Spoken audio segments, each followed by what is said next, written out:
নতুন বছরের শুভেচ্ছা বার্তায় কি প্রশ্নটা অনেকটা উত্তর খুঁজে পেল? নতুন বছরের শুভেচ্ছা বার্তায় কি সবকিছু পরিষ্কার হলো, নাকি তেমন কিছু নয়? বলছি অভিষেক বন্দ্যোপাধ্যায় মমতা বন্দ্যোপাধ্যায়ের কথা। 28তম প্রতিষ্ঠা দিবস, 1 জানুয়ারি, নতুন বছরের শুরুর দিনই তৃণমূল কংগ্রেসের প্রতিষ্ঠা দিবস। কিন্তু প্রতিষ্ঠা দিবসে মমতা বন্দ্যোপাধ্যায় অভিষেক বন্দ্যোপাধ্যায়ের দূরত্বের যে সত্যিটা, সেটাই কি প্রকাশ পেল? দলের প্রতিষ্ঠা দিবস, জেলায় জেলায় বিভিন্ন অনুষ্ঠান হলো, দলের সুপ্রিমো দলনেত্রী তিনি বার্তা দিলেন, দলের কর্মী সমর্থকদের উজ্জীবিত করলেন, কিন্তু কোথাও কি একটা তাল, সুর, লয় সব কেটে গেল এক অভিষেক বন্দ্যোপাধ্যায়ের পোস্টারে? দেখুন, রাজনৈতিক মহল পুরো বিষয়টিকে দুভাগে বিভক্ত করে দেখছে। একাংশ মনে করছে মমতা বন্দ্যোপাধ্যায় অভিষেক বন্দ্যোপাধ্যায়ের মধ্যে যে দূরত্ব তৈরি হচ্ছে, সেই দূরত্বের প্রমাণ এই পোস্টার। তো কি এই পোস্টার বন্ধুরা? প্রথমে সেটা আপনাদেরকে জানাই। অভিষেক বন্দ্যোপাধ্যায় তো শুভেচ্ছা বার্তা জানিয়েছেন। আপনারা ভাবছেন সেই শুভেচ্ছা বার্তার পোস্টারে দূরত্বের বিষয় এলো কোথা থেকে? একটু ভালো করে দেখুন, আপনি হয়তো আপনার চোখেও পড়বে রাজনীতিবিদদের মতোই।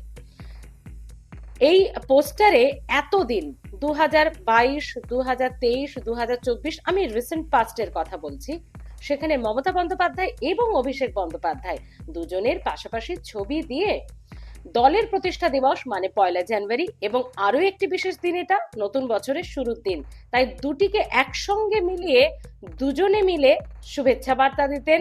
দলের কর্মীদের ভোকাল টনিক তো থাকতোই, এবং সঙ্গে একটা উজ্জীবিত হওয়ার একটা আশাব্যঞ্জক পোস্টার আমরা দেখতে পেতাম এতদিন, বিগত বেশ কয়েক বছর ধরে। কিন্তু এবার হঠাৎ এমন কি হলো যেখানে শুভেচ্ছা বার্তা, দলের প্রতিষ্ঠা দিবস, নিউ ইয়ারের উইশ জানানোর জন্য অভিষেক বন্দ্যোপাধ্যায়ের পোস্টারে মমতা বন্দ্যোপাধ্যায় জায়গাই পেলেন না? কেন? অভিষেক বন্দ্যোপাধ্যায়ের পাশের জায়গাটা তাহলে মমতা বন্দ্যোপাধ্যায় কি আর থাকছেন না? বা একটু যদি ঘুরিয়ে বলি, মমতা বন্দ্যোপাধ্যায়ের পাশে কি তাহলে অভিষেক বন্দ্যোপাধ্যায় নেই? না না, আমরা বাস্তবের মাটিতে বলছি না বন্ধুরা, আমরা বলছি পোস্টারের কথা।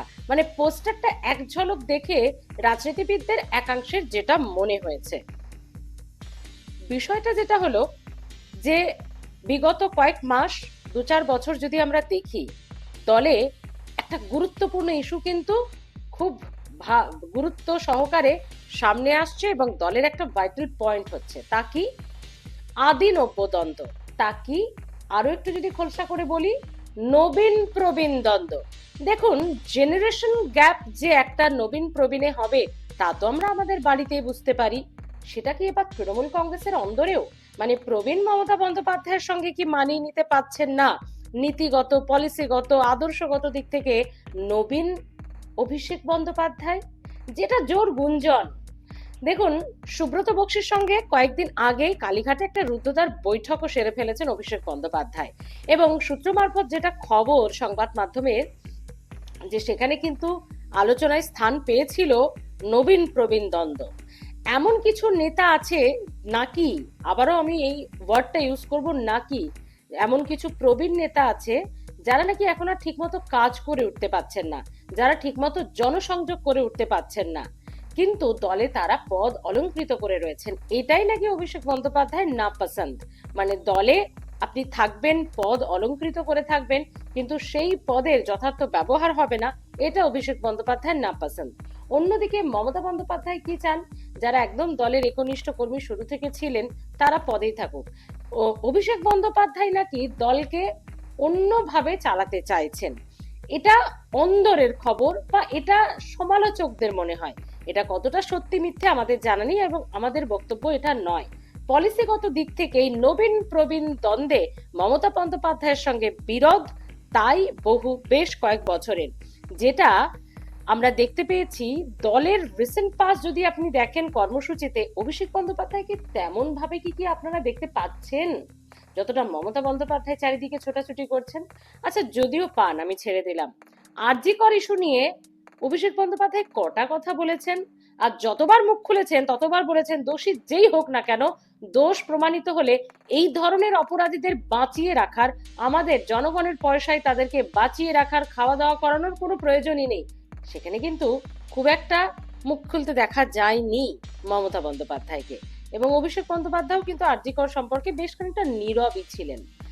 এরপর যদি আমরা আরেকটু পিছিয়ে যাই, ডায়মন্ড হারবার এলাকা অভিষেক বন্দ্যোপাধ্যায়ের, তিনি রেকর্ড সংখ্যায় জিতছেন না। ডায়মন্ড হারবারবাসী তার কাজেও বেশ খুশি, আমরা দেখেছি সেটা।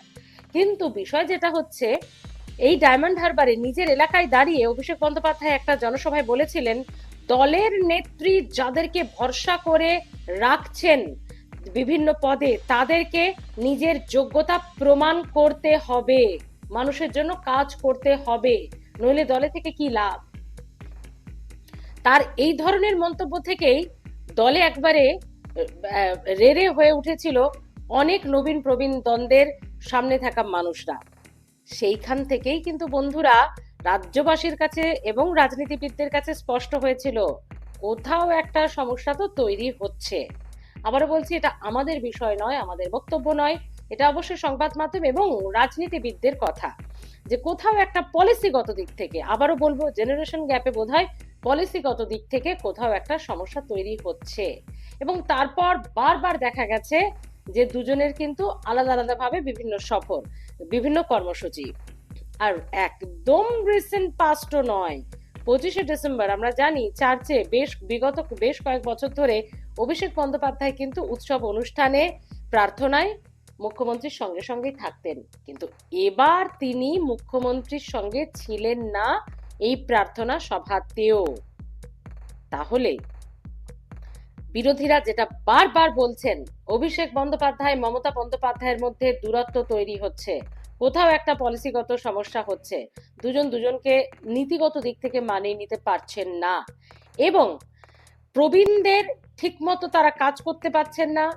এবং এরই পাশাপাশি অবশ্যই অভিষেক বন্দ্যোপাধ্যায় আরো একবার অন্য একটি জনসভায় বলেছিলেন, সব বয়সেরই একটা সীমা আছে, সব পদেরই একটা সীমা আছে, একটা সময় কিন্তু আমাকে সেটা বুঝতে হবে এবং সেটা ছেড়ে দিতে হবে অন্য কারোর জন্য, ভালোভাবে কাজ করার জন্য। তো এই দ্বন্দ্ব বহুবার, এমনকি দমদম লোকসভা কেন্দ্রে আমরা দেখেছি যে সৌগত রায়ের দাঁড়ানো নিয়েও নাকি বেশ কিছু সমস্যা তৈরি হয়েছিল, এবং শেষ মুহূর্তে মুখ্যমন্ত্রী বলেছিলেন ওখানে সৌগত রায়ই দাঁড়াবেন। দেখুন, এমন নানান জল্পনা গুঞ্জন, আবারও বলবো এটা কোনো প্রমাণ নেই, কোনো একেবারে সাবুত নেই যার, সবটাই জল্পনা, সবটাই অলিন্দের খবর, সবটাই অন্দরমহলের খবর এবং গুঞ্জন। তো বন্ধুরা, আপনাদের কি মনে হয়?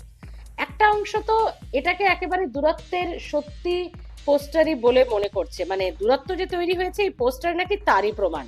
আবার রাজনীতিবিদদের আরেকটা অংশ মনে করছে, দেখুন 28তম প্রতিষ্ঠা দিবস ছিল তৃণমূলের এই 1 জানুয়ারি, সেই প্রতিষ্ঠা দিবসে 28 বছরের একটি দলের একটি পোস্টার দিয়ে কিছু যায় আসে না। পোস্টার একটা দিতে হয়, তাই দেওয়া, মানুষকে শুভেচ্ছা বার্তা জানানো, মানে নিজের আবেগকে সেটার মধ্যে ফুটিয়ে তোলা। এর মধ্যে অভিষেক বন্দ্যোপাধ্যায় মমতা বন্দ্যোপাধ্যায়ের পাশাপাশি ছবি থাকলো না থাকলো তাতে তৃণমূল কংগ্রেসের মতো এই রাজ্যে 3বারের রুলিং পার্টি, তাদের অন্তত ভেতরের বিষয়ে একটা পোস্টারে বোঝা যাবে এতটা দুরবস্থা তৃণমূলের হয়নি, এবং অভিষেক বন্দ্যোপাধ্যায় এতটাও কাঁচা মাথার মানুষ নন। সত্যি তো, তিনি এতদিন ধরে সাংসদ, এতদিন ধরে দলের সর্বভারতীয় সাধারণ সম্পাদক, তো তিনি কাঁচা মাথার হবেন কেন? তাহলে এহেন পোস্টার কেন? দুই ধরনের বক্তব্যই আপনাদের সামনে রাখলাম বন্ধুরা।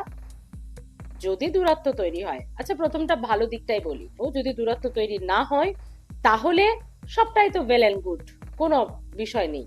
কিন্তু যদি সত্যি দূরত্ব তৈরি হয়ে থাকে, সবটাই রাজনৈতিক এবং রাজনৈতিক সমালোচকদের বক্তব্যের উপর ভিত্তি করে বলছি, যদি দূরত্ব তৈরি হয়ে থাকে তাহলে দল কি কোনো সমূহ বিপদ, সমূহ ক্ষতির মুখে পড়তে চলেছে?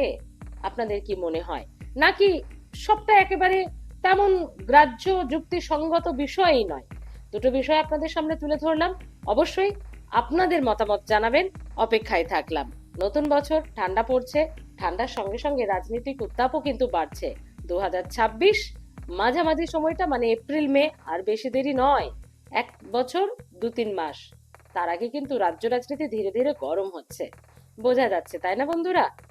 অবশ্যই কমেন্ট করতে ভুলবেন না, যেটা করতে থাকেন আপনারা আমার প্রত্যেকটি ভিডিওতে, আপনাদের মতামত জান, আমি ঠিক ভুল হতেই পারি। সমালোচকদের, বিশ্লেষকদের মতামত, তাদের বিভিন্ন রিপোর্টের ওপর ভিত্তি করে আপনাদের সঙ্গে এই বিষয়টা নিয়ে আলোচনা করলাম, জানালাম। কোনোটাই আমাদের বিষয় বা আমাদের কথা নয়, আমাদের বক্তব্য নয়। কিন্তু সমালোচকদের এই বক্তব্যকে আপনারা কিভাবে দেখছেন অবশ্যই জানাতে ভুলবেন না। ভালো থাকুন।